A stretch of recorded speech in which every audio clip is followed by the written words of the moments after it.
Hey everyone, what is going on? So I get a lot of people that ask me, like, what is the one thing, if I could go back 20 years ago and tell myself so that maybe I don't make the same mistakes?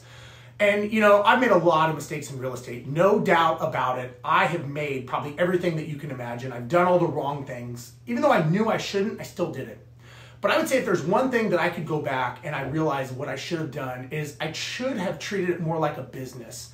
I should have taken more time to understand what my goals were and what the strategy was. And if you ever hear me speaking, you're gonna hear a lot about me talking about that, only because I wish somebody would have told me and shown me how to do this correctly and not get caught up in the minutia of just thinking buying properties is the best way to go and doing business is great, because all that did is it took me further away from where I wanted to go. And I realized that that was not what I wanted. That was not why I was in real estate. But next thing I know, I had all these properties. They were very, very time intensive. They were taking me away from my goal. It was not passive. It was anything but passive.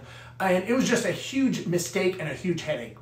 And I think the worst part about it was I was the one who made it. I did this mistake. I created all of these problems for myself, and then I had to figure out how to get out of it.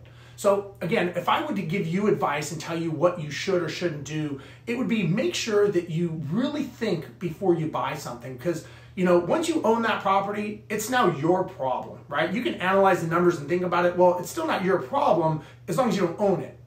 Once you own it, it's now your problem and you've got to deal with it. And if it's the wrong property and it's taking you away from your goal, then it's now a bigger issue. And the one thing I would say that I realized was nobody can really, unless they've walked in those shoes of having bad properties, and I had like 30-something bad properties, so I know I made a lot of mistakes. The biggest stress for me was the mental stress that no one ever talks about. We can talk about the money and you lose money and all that. I get it. The mental stress of dealing at nighttime, of thinking, how am I going to pay these mortgages? What did I do? How did I get myself in this situation? That is the scary part that you really need to think about, because it's not just me. I had my family, I had everybody doing this, people questioning whether or not I was smart enough to do this. I kept trying to prove them wrong, and I kept getting deeper and deeper in the hole. And all of that was this mental stress on top of me thinking, man, I've got to figure this out. So again, if I had thought it through first before I actually started swinging that axe and sharpened it so that I knew what I was doing before I took that first swing, I may be in a different position. Now, a lot of those lessons were very helpful for me down the road. I don't think of them as lessons when I was going through them, losing a lot of money, stressful nights, problems, tenants calling me. Now, it did help me, but again, it's just something to think about. And hopefully this helps you, that set up your goals, set up your strategies first.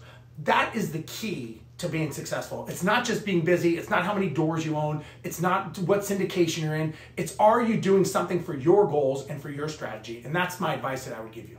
Hopefully this helps. If you like this, please make sure you like, comment, and subscribe. We'll talk to you guys later. Bye-bye.